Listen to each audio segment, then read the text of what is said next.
할렐루야. 우리가 잘 아는 톰 소여의 모험, 이런 책으로 유명한 마크 트웨인이라는 미국의 소설가가 있습니다. 이 사람이 이런 말을 했습니다. 멋진 칭찬을 들으면 그것만 먹어도 2달을 살 수가 있다. 칭찬을 듣는다는 얘기는 가치를 인정받는다는 얘기 아닙니까? 그러면 먹지 않아도 배부르다는 얘기입니다.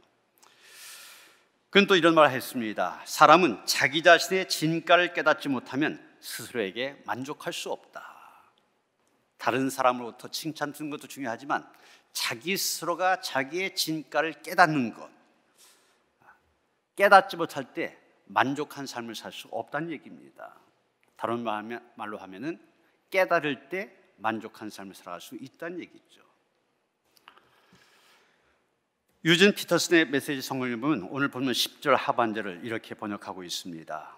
전에 아무것도 아닌 자라고 불렸던 그곳에서 그들은 하나님의 귀한 자로 불리게 될 것이다. 여러분, 우리 모두가 하나님의 귀한 자로 불려지기를 주님의 이름으로 축원합니다. 사실 우리가 하나님 앞에 귀한 자다, 이 표현보다 우리의 자존감을 높여준 표현은 없습니다. 이런 성경에 보면 우리의 신앙의 선배들, 그들 정말 칭찬하는 그들의 가치를 얘기해 주는 표현들이 나오지 않습니까? 노아에 대해서 뭐라고 했습니까? 의인이요 당대의 완전한 자 그랬습니다. 아브라함은 우리가 잘 아는 것처럼 믿음의 조상이라고 불려졌었고, 다윗을 향해서는 하나님의 마음에 꼭 맞는 자다 이렇게 불려졌습니다. 욥에 대해서는 온전하고 하나님을 경외하고 악에서 떠난 자 이렇게 표현하고 있습니다. 이런 말들이 우리에게 붙여지기를 원합니다.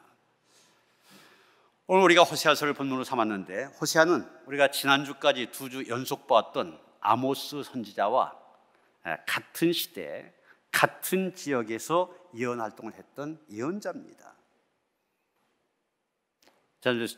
지난주에 설명드렸던 것처럼 그 당시 북왕국 이스라엘 여로보암 2세가 왕으로 다스릴 때, 그때는 경제적으로 번영했고 나라가 굉장한 막강한 그런 나라로 번성했었죠. 외적으로는 부강한 나라가 되었지만 도덕적으로 그리고 영적으로는 굉장히 타락했던 시대, 그 시대에 아모스와 똑같이 호세아도 하나님의 부르심을 받게 된 것입니다. 그런데 하나님께서는 호세아를 예언자로 부르시면서 이해하기 어려운 명령을 하십니다.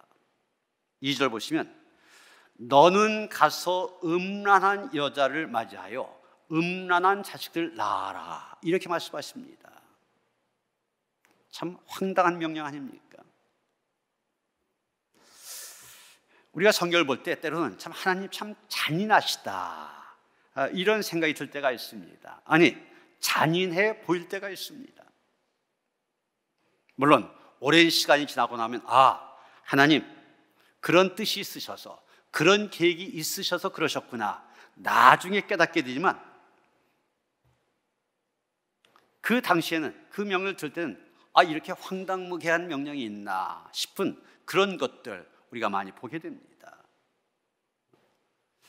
성경에 나온 인물 가운데서 하나님께로부터 가장 황당한 명령을 받은 2사람을 꼽으라 하면은 아브라함과 오늘 본문에 호세아를 꼽을 수 있을 것입니다. 아브라함이 받은 명령이 뭡니까? 100세에 낳은 아들 이삭. 그것도 이 아들을 통하여서 내 후손 하늘의 별과 같이 땅의 바닷가의 모래와 같이 번성하리라. 약속의 아들인데 그 약속을 하나님께 번제물로 바쳐라. 이처럼 황당한 명령이 어디 있습니까? 또 호세아에게 뭐라고 하셨습니까? 너 쉽게 말해 사창가 그런 데 가서 성매매하는 여자들 있지 않냐, 그 여자들 가운데 아내를 찾아서 내 아내 삼으라는 겁니다. 요즘 얘기로 한다면 하나님께서 어떤 사람을 목사로 부르시고 성매매하는 여인들 가운데서 아내를 맞으라, 그런 말씀과 똑같습니다. 그럼 이게 가능한 일입니까? 오래전 우리 감리교 유명한 부흥사 가운데 권중길 목사님이라고 계셨었는데 이분이 동두천에서 목회를 하셨습니다. 여러분 잘 아시는 것처럼 이 동두천이라는 데가 미군 기지 중심으로 형성된 도시 아닙니까? 지금 많이 바뀌었지만 옛날에는 그런 도시였었어요. 그러다 보니까 미군을 상대로 해서 영업을 하는 소위 기지촌이 그 동네에 있었습니다.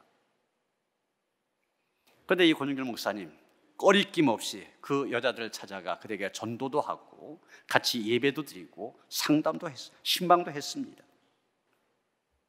그런데 여러분, 사실 그분들을 찾아가서 전도하는 것도 쉬운 일이 아닙니다. 그러나 그 정도까지는 할 수 있어요.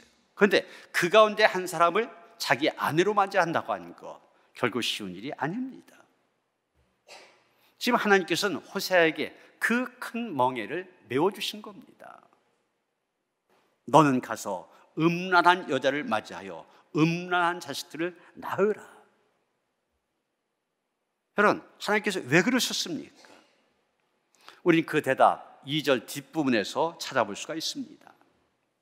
이 나라가 여호와를 떠나 크게 음란함이니라.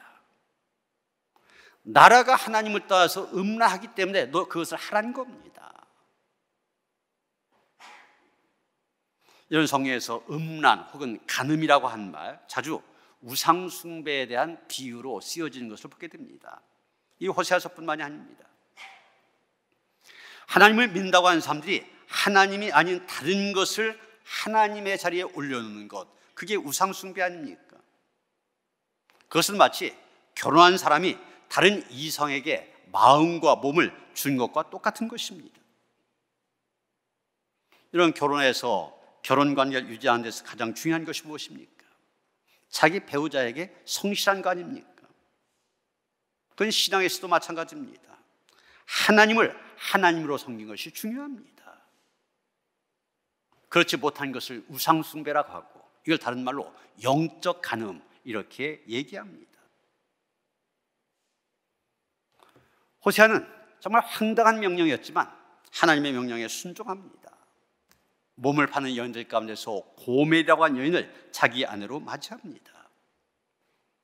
그런데 고멜은 그런 가운데 있는 자기를 택하여 아내를 삼은 이 호세아의 사랑에 감탄하고 감복하여 회개하기는커녕 결혼 후에 또 다른 남자의 품을 찾아 가출하였고 다른 남자의 아이까지 낳게 됩니다. 하나님께서는 이 호세아의 비극적인 결혼 생활을 통하여서 지금 이스라엘 백성들의 실상을 고발하고 계신 것입니다. 이스라엘이 누굽니까? 하나님의 신부들입니다. 그런데 하나님의 신부인 이스라엘 백성들이 하나님을 떠나서 우상 바알을 섬기고 있다는 것입니다. 이런 바알, 우리가 여호수아서를 계속 봐왔었는데 계속 문제됐던 게 바로 이 바알이라고 하는 우상 아닙니까? 가나안 주민들이 섬기던 토착신, 이 바알신은 사람들에게 물질과 건강과 쾌락, 성공을 약속했습니다. 하나님의 신부인 이스라엘 백성이 가나안 땅에 정착해 살면서 거기서 성공하고 부자가 되어지고 쾌락을 누리고 싶다 보니 바알의 품을 찾게 된 것입니다. 그것이 하나님에게 있어서는 큰 아픔이 되었습니다. 그리고 이스라엘 사람들에게는 올무가 되어진 것입니다. 지금 여로보암 2세 치하에서 경제적으로는 풍요 속에서 흥청망청하고 있지만 우상 숭배로 인하여서 이스라엘은 지금 멸망의 길을 걸어가고 있는 것입니다. 물론 하나님께서는 호세아 이전에도 여러 예언자들을 보내어 이 우상 숭배의 죄에서 벗어나기를 촉구하셨습니다. 그런데 말은 듣지 않습니다. 결국 하나님께서 호세아에게 지금 보았던 것처럼 황당무계한 이상한 행동을 하게 하신 것입니다. 음란의 습관을 버리지 못하는 아내가 남편 호세아에게 얼마나 큰 아픔이 되는지 너희도 한번 직접 보라는 겁니다. 이스라엘 남편인 하나님께서 그대의 영적인 간음으로 인하여서 그렇게 아파하고 계시다는 것입니다. 아마 호세아 자신도 그런 아내를 데리고 살면서 이스라엘 백성을 향한 하나님의 마음이 어땠을런지 절절하게 느꼈을 것입니다. 여러분, 우상숭배라고 하는 건 어떻게 보면 우리하고는 굉장히, 그래도 믿음으로 살려고 하는 우리에게는 굉장히 거리가 먼 것처럼 보이지만 사실 우리 주변에서 늘 일어나는 일입니다. 아니, 사실은 우리 자신의 내면에서 항상 일어나고 있습니다. 종교개혁자인 존 켈빈은 이런 말을 했습니다. 인간의 본성은 끊임없이 우상을 만들어내는 공장과 같다. 우상을 계속 만들어내는 것, 인간의 본성이라고 하는 거예요. 그만큼 힘들다는 얘기입니다. 잠시만 방심하면 우리의 마음, 하나님을 떠나서 다른 시인의 품을 찾게 됩니다. 그래서 우리 찬송가 28장 복의 근원 강림하사, 이 찬송 3절에 보면 주의 은혜 사슬대사 나를 주께 매소서, 이렇게 노래하고 있습니다. 이 찬송가 영어 가사를 그대로 직역하면 이런 내용입니다. 자꾸만 하나님을 떠나려고 하는 우리의 마음을 하나님께 붙들어 매달라. 곡조가 붙은 기도입니다. 그게 기도하고 있는 것입니다.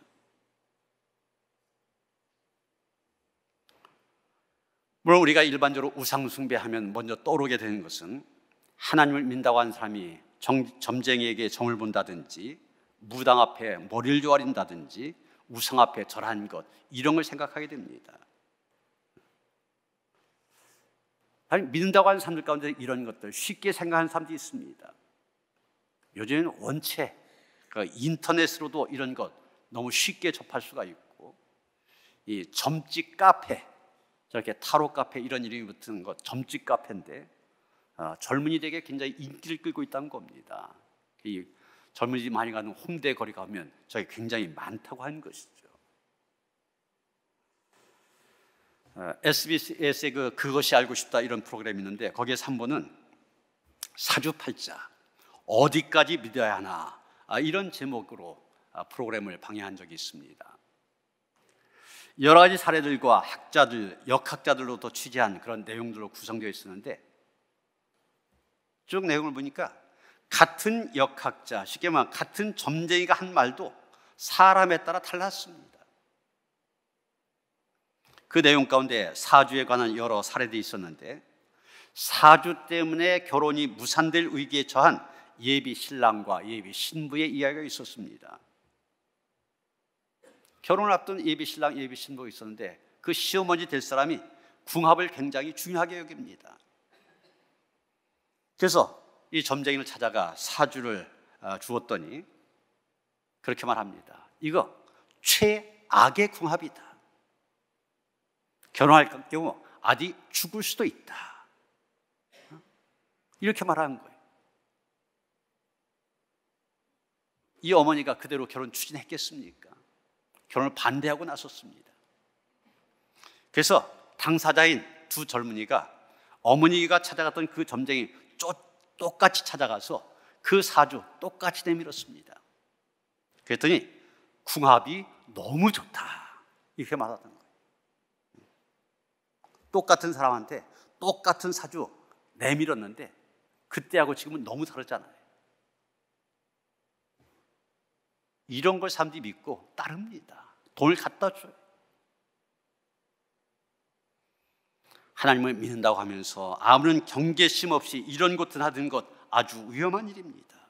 그것은 마치 아내를 둔 사람이 사창가를 배한 일과 똑같은 것입니다. 여러분, 내가 정말 하나님의 순결한 신부로 살아가고 싶다. 그러면 아무리 미래의 일이 궁금하고 미래가 불안하다 할지라도 이런 것들에 마음을 주어서는 안 됩니다.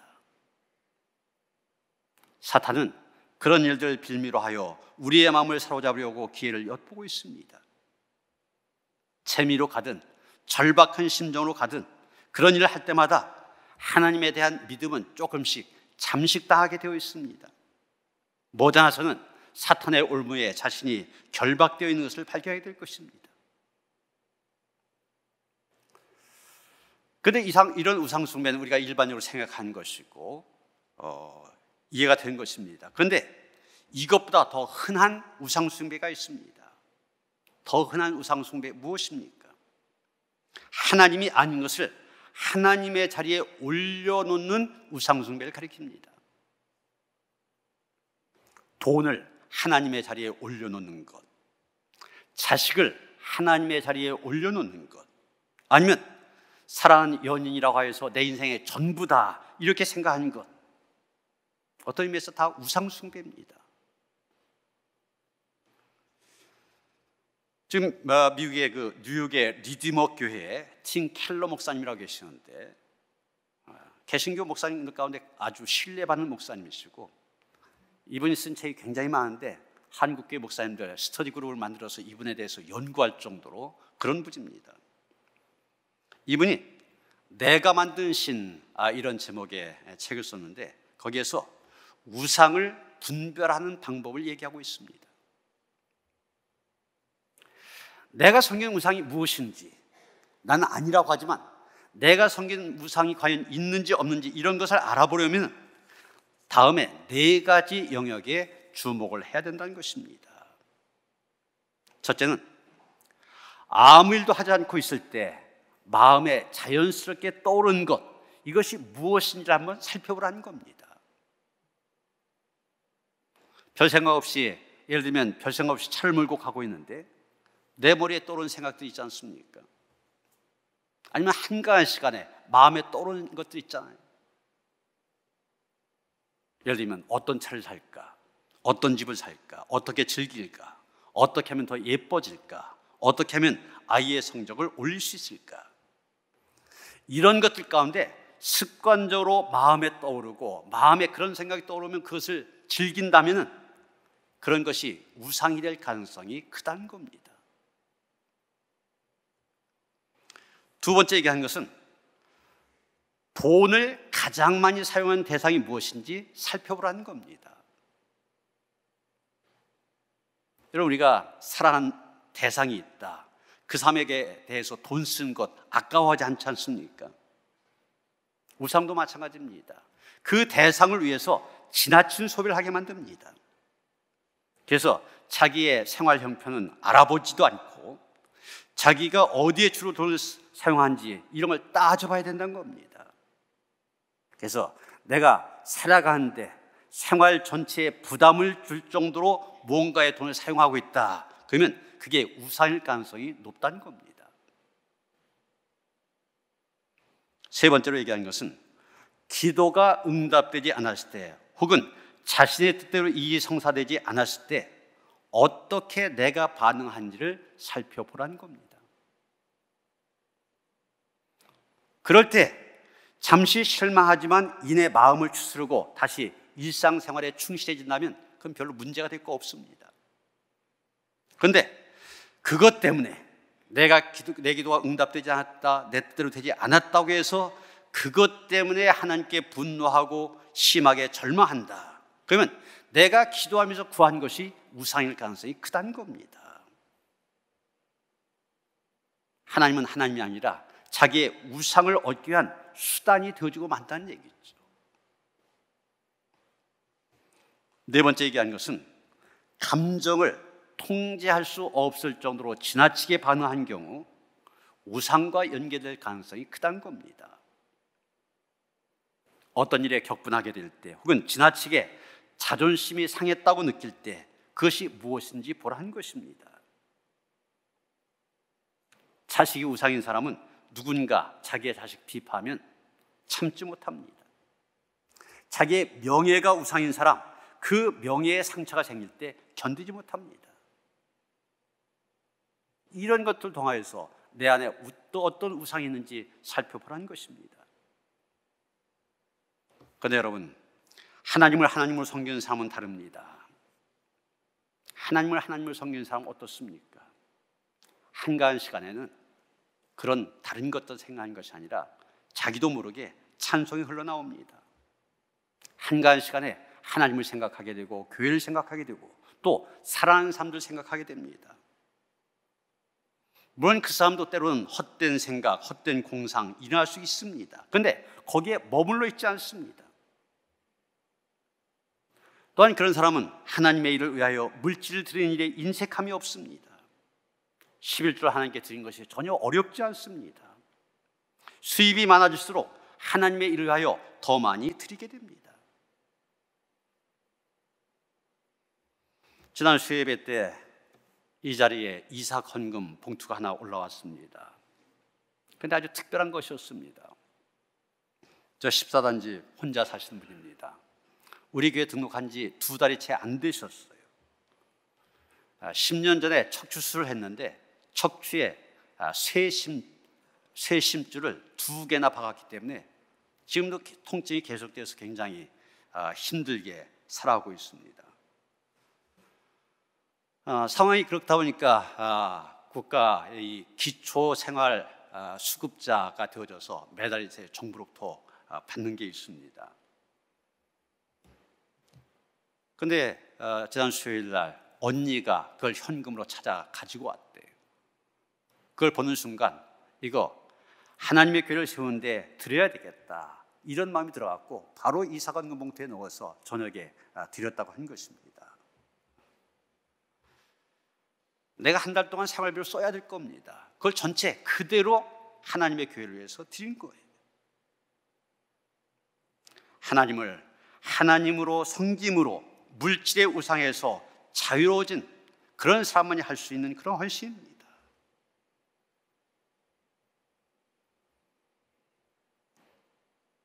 또 하나님을 섬기는 사람들은 기도한 대로 응답되지 않아도 절망하거나 분노하지 않습니다. 기도한 대로 응답되지 않는다 할지라도 하나님께서 나를 참으로 사랑하고 계심을 믿기 때문입니다. 그렇기 때문에 그런 사람들은 화를 내는 일도 없고 하늘이 무너진 것처럼 좌절하지도 아니하며 자존심이 상한다고 잠 못 이루는 일도 없습니다. 물론 때론 분노의 감정이 일어나기도 하고 낙심하기도 하고 자존심이 상한 거 경험하기도 합니다. 그러나 하나님을 섬기는 사람은 금방 그런 감정에서 벗어날 수 있습니다. 화나게 만든 그것도, 낙심하게 한 그것도, 자존심을 상하게 한 그것도 하나님 안에서 보면 별거 아닌 것을 알기 때문입니다. 하나님이 하나님의 자리에 계시면 다른 모든 것은 아무래도 상관이 없는 것입니다. 여러분, 하나님께서는 모세를 통하여 십계명을 주시면서 그 십계명 중 2번째 계명이 우상 숭배에 대한 경고를 하신 것을 보게 됩니다. 2번째, 우상 숭배가 그만큼 심각한 문제라는 얘기입니다. 출애굽기 20장 4절부터 6절에 그 말씀이 나오는데 이 2번째 계명을 주시면서 하나님 뭐라고 하셨습니까? 여러분 이해하기 쉽게 표준 세번역으로 제가 읽어드립니다. 너희는 너희가 섬기려고 위로 하늘에 있는 것이나 아래로 땅에 있는 것이나 땅 아래 물속에 있는 어떤 것이든지 그 모양을 본떠서 우상을 만들지 못한다. 너희는 그것들에게 절하거나 그것들을 섬기지 못한다. 나 주 너희의 하나님은 질투하는 하나님이다. 나를 미워한 사람에겐 그 죄값으로 본인뿐만이 아니라 3, 4대 자손에게까지 벌을 내린다. 그러나 나를 사랑하고 나의 계명을 지키는 사람에게는 수천 대 자손에 이르기까지 한결같은 사랑을 베푼다. 여러분, 우리가 이 말씀을 문자 그대로 받아들이다 보면은 하나님은 질투의 화신이 되시고 그래서 우상 숭배를 참지 못하시는 분으로 오해할 수 있습니다. 그런데 여기서 질투하다 이런 감정적인 단어를 쓴 까닭은 다른 거 아닙니다. 하나님께서 우상 숭배에 대해서 그만큼 강한 거부감을 갖고 계시다고 하는 걸 표현하기 위해서 이런 용어를 쓴 것입니다. 다른 건 몰라도 우상 숭배만큼 하나님께서 사용하지 않으신다는 얘기입니다. 또 나를 미워한 사람에게는 그 죄값으로 본인뿐만 아니라 3, 4대 자손에게까지 벌을 낸다 그러셨는데 이 말씀 가운데서도 하나님 저렇게 시기심이 많은 분이야? 이런 생각 가질 수가 있습니다. 그런데 이 말씀도 잘 새겨들어야 됩니다. 여러분, 히브리어 문법에는 비교급이라고 하는 게 없습니다. 그래서 나를 미워하는 사람, 이것은 우리말로 해석한다면 나보다 우상을 더 사랑하는 사람, 이렇게 되어집니다. 나보다, 즉 하나님보다 우상을 더 사랑하는 사람, 그게 바로 우상 숭배하는 사람이고, 그런 사람들 자신뿐만이 아니라 자손 3, 4대까지 불행을 당하게 될 거란 얘기입니다. 우상 숭배 그 자체가 그 같은 불행을 불러오기 때문입니다. 오늘 본문에도 보면 호세아는 하나님께서 고멜이 아이를 낳을 때마다 지어주시는 이름이 있는데, 그 이름을 통하여 우상 숭배로 인하여 당하시는 처참한 결과에 대해서 말씀하십니다. 어떤 불행을 맞이하게 되느냐. 첫째 아들 이름 이스르엘이라고 지으라고 하셨습니다. 이스르엘은 이 사마리아와 갈릴리 그 사이에는 아름다운 골짜기인데, 거기에서 이스라엘 역사에 악명이 높은 잔인한 학살이 여러 번 일어났던 곳입니다. 그래서 이걸 비유로 얘기한다면 마치 독일 사람이 아들의 이름을 아우슈비츠, 가장 악명 높은 수용소였던 아우슈비츠, 이렇게 부른 것과 똑같습니다. 일본 사람들이 아들의 이름을 히로시마, 이렇게 지은 것과 똑같습니다. 우리나라 미아리고기 하면 좀 그런 아픈 역사를 갖고 있는 것 아닙니까?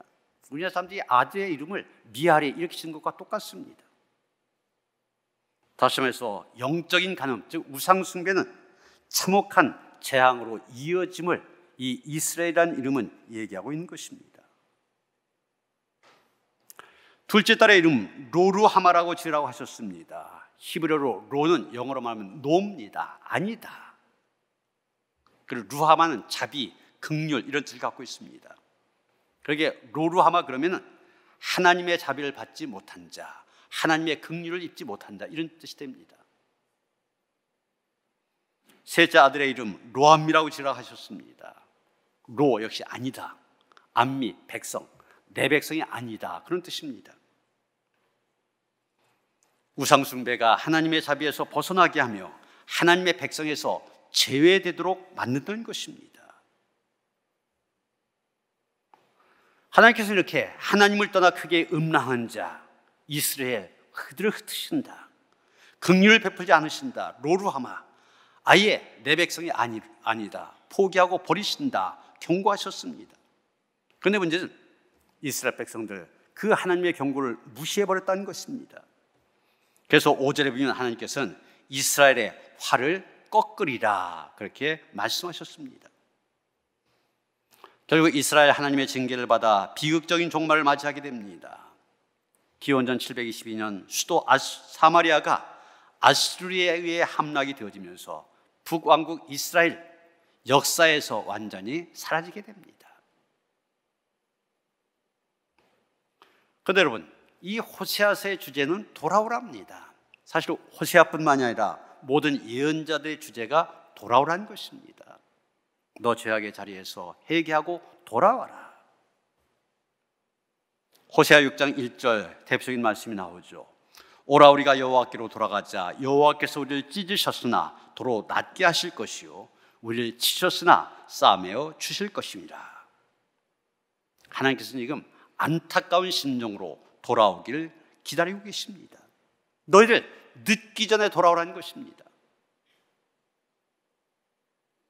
사실 우리가 지금 쭉 봐왔지만 이름을 통해서도 하나님 무서운 심판을 얘기하고 계시지만 사실 이것은 어서 빨리 돌아오라, 하나님의 역설적인 사랑을 표현하고 있는 것입니다. 옛날 어른들이 그런 말 했지 않습니까? 너 내 자식 아니야. 호적에서 내 이름 파낼 거야. 그런데 말로는 그렇게 하면서 실제로 그렇게 한 부모 별로 없습니다. 왜 그런 말 하는 겁니까? 자식을 보니까 너무 안타깝습니다. 하는 짓을 보니까 안타까운 나머지 빨리 정신 차리라. 자식을 향한 부모님의 역설적인 사랑을 그런 표현으로 얘기한 것입니다. 여러분, 지금 하나님의 말씀도 그런 것입니다. 사실은 하나님께서 이스라엘 백성들 사랑하시기 때문에 그렇게 말씀하신 것입니다. 사랑하지 않는다면 포기할 것입니다. 사랑하지 않는다면 그런 말 할 필요도 없습니다.